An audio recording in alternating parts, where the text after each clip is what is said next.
Friends, ನಾನು ಮಾಡ್ತಾಯಿರ್ತಕ್ಕಂಥ ಇಂದಿನ recipe ಮುಲ್ಲಂಗಿನ ಇಲ್ಲಿ ಒಂದು ಸಿಂಪಲಾಗಿ ಚಟ್ನಿ ಮಾಡ್ಕೊಳ್ಳೋದು. ಫಸ್ಟ್ ನಾನು ಜಾನ ತೊಗೊಂಡು ಸ್ವಲ್ಪ ಕಡಲೆನ ಹಾಕ್ಕೊಳ್ಳೋಣ, ಸ್ವಲ್ಪ ಹಸಿಮೆಣಸಿನ್ಕಾಯಿ, ಸ್ವಲ್ಪ ಹುಣಸೆಹಣ್ಣು, ಹಾಗೆ ತುರಿದಿರ್ತಕ್ಕಂಥ ಅರ್ಧ ಕಾಯಿ. ನಾನು ಮಾಡ್ತಾಯಿರೋ ಕ್ವಾಂಟಿಟಿಯಲ್ಲಿ 3 ರಿಂದ 4 ಜನಕ್ಕೆ.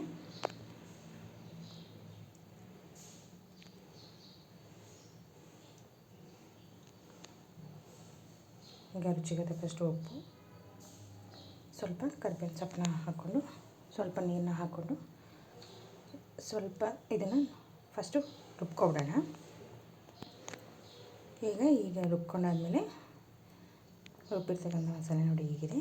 ಈಗ ಇದು ರುಬ್ಬಾದ್ಮೇಲೆ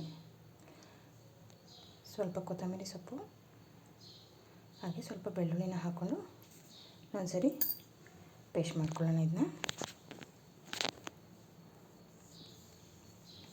ರುಬ್ಬಿರ್ತಕ್ಕಂಥ ಮಸಾಲೆ ಈಗ ಅದನ್ನು ಒಂದು ಬಟ್ಲಿಗೆ ಹಾಕ್ಕೊಳ್ಳೋಣ.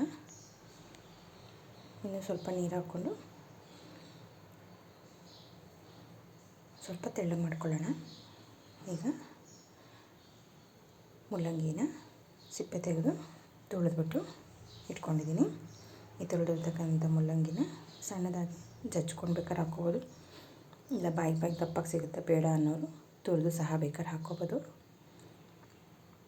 ಹಿಂಗೆ ಜಜ್ಜಿ ಹಾಕೋದ್ರಿಂದ ಅದೇ ಬಾಯಿಗೆ ಸಿಗುತ್ತೆ, ತುರಿದು ಹಾಕ್ಬಿಟ್ರೆ ಬಾಯಿಗೆ ಸಿಗಲ್ಲ. ನಿಮ್ಮ ಆಪ್ಷನಲ್, ಇದು ಹೇಗೆ ತುರಿದು ಬೇಕಾದ್ರೆ ಹಾಕ್ಕೋಬೋದು, ಇಲ್ಲ ಈ ರೀತಿಯಾಗಿ ಜಜ್ಜಿ ಬೇಕಾದ್ರೆ ಹಾಕ್ಕೋಬೋದು. ಈಸಿಯಾಗಿ ಮಾಡ್ಕೊಳ್ಳೋವಂಥ ರೆಸಿಪಿ ಇದು. ಮುದ್ದೆಗೆ, ಅನ್ನಕ್ಕೆ ಎಲ್ಲದಕ್ಕೂ ತುಂಬಾ ಚೆನ್ನಾಗಿರುತ್ತೆ. ಒಂದ್ಸರಿ ಟ್ರೈ ಮಾಡಿ ನೋಡಿ. ರೆಸಿಪಿ ಹೇಗಿತ್ತು ಅಂತ ಕಾಮೆಂಟ್ ಮಾಡಿ ತಿಳಿಸಿ. ಇದು ಅಷ್ಟೇ ನೋಡಿ, ಚೆನ್ನಾಗಿ ಮಿಕ್ಸ್ ಮಾಡ್ಕೊಂಡ್ವಿ. ಇದಕ್ಕೆ ಸೌತೆಕಾಯಿ ಹಚ್ಚಾಕ್ಕೊಂಡ್ರು ಚೆನ್ನಾಗಿರುತ್ತೆ, ಈಗ ಹಾಗೇನೂ ಸಹ ತಿನ್ಬೋದು ನೋಡಿ. ಈಗ ನಾನು ಮುದ್ದೆ ಜೊತೆ ಸರ್ವ್ ಮಾಡ್ತಾಯಿದ್ದೀನಿ. ಮುದ್ದೆಗೆ ಸೂಪರ್ ಕಾಂಬಿನೇಷನ್.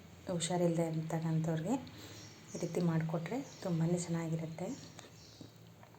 ಇದು ಅಲ್ಲದೆ ಮತ್ತು ಹೆಲ್ತ್ ವೈಸಲ್ಲಿ ತುಂಬಾ ಬೆನಿಫಿಟ್ ಇರೋದ್ರಿಂದ ಮುಲ್ಲಂಗಿ ತಿನ್ನಲ್ಲ ಅನ್ನೋರು ಈ ರೀತಿ ಮಾಡ್ಕೊಂಡು ತಿಂದರೆ ತುಂಬಾ ಚೆನ್ನಾಗಿರುತ್ತೆ. Thank you friends. ಯಾರು ನನ್ನ ಚಾನಲ್ನ ಫಸ್ಟ್ ಟೈಮ್ ನೋಡ್ತಾ ಇದ್ದೀರೋ ಅವರೆಲ್ಲರೂ ಫ್ಯಾಮಿಲಿ ಫ್ರೆಂಡ್ಸ್ ಜೊತೆ ಶೇರ್ ಮಾಡಿ, ಲೈಕ್ ಮಾಡಿ. Thank you.